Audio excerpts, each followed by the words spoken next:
Informasi lain pemirsa, infrastruktur menjadi sasaran empuk para koruptor sejak era Orde Baru hingga kini. Bahkan Indonesia Corruption Watch menemukan masih tingginya jumlah kasus dan kerugian negara akibat korupsi pengadaan barang atau jasa, khususnya pembangunan infrastruktur yang terjadi setiap tahunnya. Infrastruktur menjadi sasaran empuk para koruptor sejak era Orde Baru hingga kini. Bahkan korupsi di proyek prasarana semakin marak. Hal itu seiring dengan pengalokasian anggaran infrastruktur yang cenderung terus meningkat di era Presiden Joko Widodo hingga mencapai rekor tertinggi sepanjang sejarah. Pemerintah pusat dan daerah mengalokasikan anggaran pembangunan jalan yang cukup besar dari tahun ke tahun.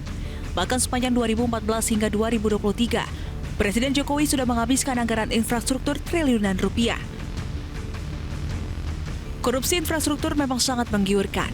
Nyatanya inventarisir Indonesia Corruption Watch atau ICW atas penindakan kasus korupsi setiap tahunnya menemukan masih tingginya jumlah kasus dan kerugian negara akibat korupsi pengadaan barang atau jasa, khususnya pembangunan infrastruktur. Sebanyak 250 dari 579 atau 43% kasus korupsi yang ditindak aparat penegak hukum sepanjang tahun 2022 berkaitan dengan pengadaan barang atau jasa, di mana 58% diantaranya merupakan PBJ infrastruktur termasuk pembangunan jalan dan jembatan.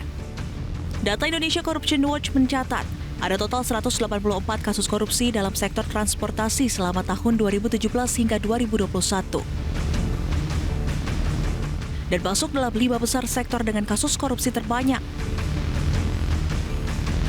Yang terbaru, kasus korupsi terjadi di proyek pembangunan jalan tol Jakarta Cikampek atau JAPEK Elevated 2 atau tol Mohammed bin Zayed atau MBZ. Proyek tol yang dikerjakan pada tahun 2017 hingga 2020 tersebut menelan anggaran hingga 1,5 triliun rupiah.